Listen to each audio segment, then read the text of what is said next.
David, good to talk to you again. When you look back at your group's performance, both linebackers and the defense overall, what was maybe the thing that was most concerning to you on Saturday? How fixable do you think some of those issues were, and what does that mean for this defense here moving forward? Um, Nothing was too concerning for me. I just think that we didn't play to the elite level that I know that we can play at and that I know that we have played at before. It's definitely fixable, and I think we've already moved past that, and that'll definitely show up within the remainder of the season. It was just like I said, we didn't play up to our standard. We have a very high standard that we set for ourselves, and when you have such a high standard, then that's when you get disappointed. If you set a low standard for yourself, you're not ever gonna think that you're not ever gonna be upset about your performance or anything. So I just think we didn't play up to our standard, but it's definitely fixable, and we've already started in that trend. Appreciate it, David. Have a good one.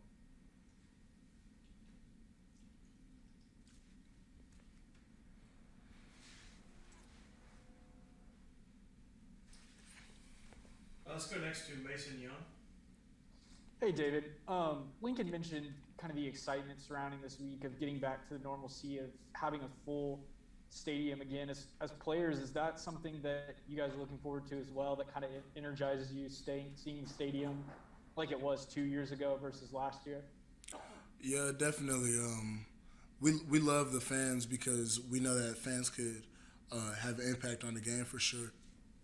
Like you're playing in your own when you're playing on your home field. So we're definitely excited to see the stadium back packed out. And because when you make a big play and it's just loud, you can't hear anything. That's great for the home team and not so good for the visiting team. So we're definitely looking forward to a packed out Palace. Thanks, David. Let's go to Myron Patton.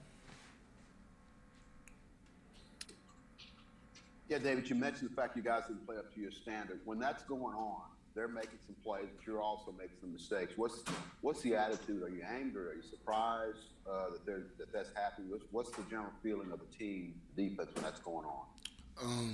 We're coached greatly, and we're coached to keep our feelings out of our performance. So whether we're playing great or we're playing bad, the mission of the defense is, I'm sure you guys have heard before, is 3-and-out takeaways. So I don't think we had necessarily felt disappointed in ourselves in the moment or felt felt bad. The mindset is just meet the standard.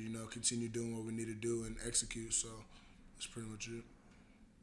Is there something about a game that's different from practice? I mean, like in terms of, I know it wasn't a packed house, it didn't feel like a normal game, but it's still not a practice where it's just you and the team. It's actually you, the team, and the coaches on the sidelines, and you guys got to react to what you see.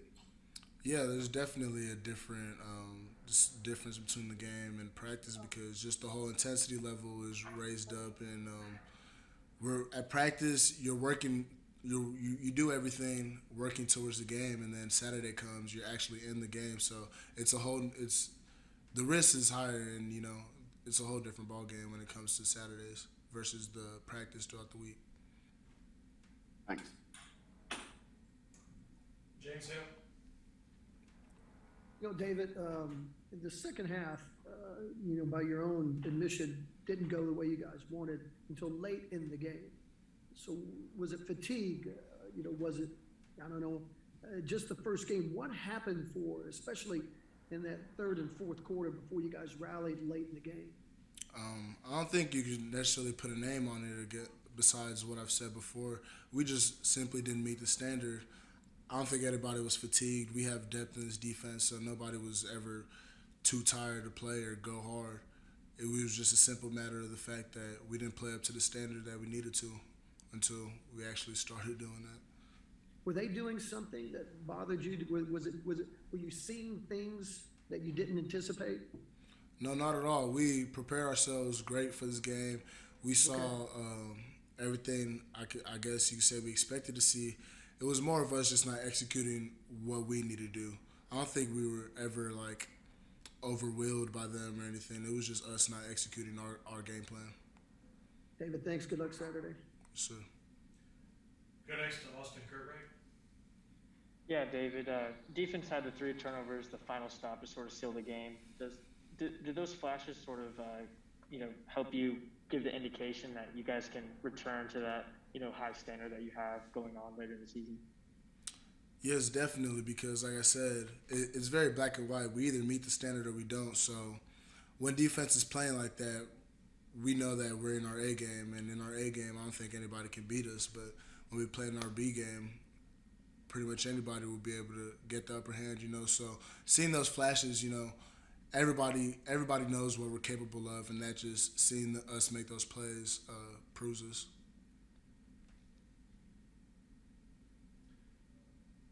Okay, do we have any other questions for David? You go ahead, Ryan Aker. Yeah, David, just curious, when you talk about the front 7 guys, what'd you think about the way some of the newcomers performed, guys who were getting their first taste of game action at OU? I think all the new players that played in the front 7, I think they did great. It didn't seem like the moment was too big for them, or it didn't seem like they were nervous or anything.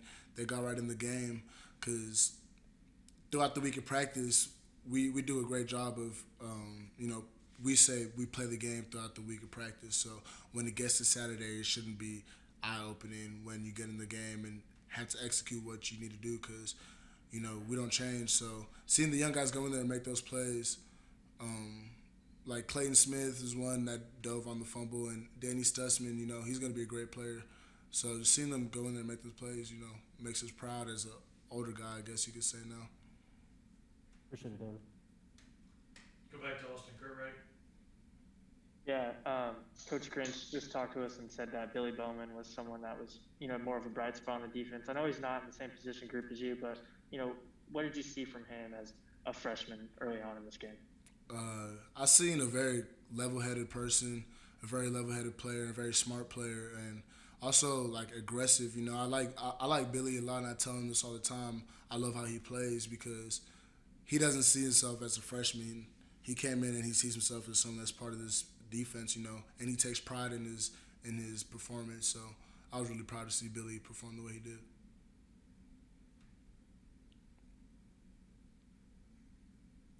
Myron Patton. What do you think of Reggie Grimes, the guy who got his first start? He was here last year. How much has he grown? Reggie has grown a bunch. Reggie is one of my close friends. I love seeing what he's doing now on the field, and it's no surprise to me that he made that play in the game because if you see him at practice, that dude got a motor, and he's one guy that's he never comes out to practice and has a day off. He's very consistent, and Reggie's gonna be a beast for us here, definitely. Go to Lee Benson. David, you say that what Tulane did, you weren't all that surprised. You prepared for it. You guys just didn't play up to standard. I guess then, why do you think, after 8 months of, the off season and all the excitement for game 1, why do you think you and the defense and sometimes, in the offense as well, why don't you think you guys played up to that standard that you've set for yourself? Man, I got no idea. I asked myself that question myself. Gotcha. Good. Okay, last one will be from Eddie Radosevich. Hey, David, do you take offense when stuff like that has to be asked? I mean, I think there's a lot of people outside the program that said that you guys only get 12, 13 opportunities a year to play. How do you guys not come together and play 14? Can you repeat that question? I couldn't really hear you. Do you take offense when stuff like that has to be asked? You guys, I think there's been a lot of talk about mentality here over the course of the last game. Being an older guy in the program, do you find yourself having to speak up more? How does that happen when you guys only get 12, 13 opportunities a year to play? No, I don't. I personally don't take any offense to it at all because this is Oklahoma, and the narrative here has been bad defense. So, and we know what we got, and we know what we need to do to get where we're trying to go. So, like I said, I don't take offense to it because that's been the narrative here for forever, and we're just trying to change it. So, it's no surprise when people go back to thinking that, oh, here comes Oklahoma's defense not doing what they need to do. But I think we'll open up some eyes throughout the rest of the season. Okay, thank you, David. So, Thanks, David. yep, I'll see you guys. Thanks, everybody.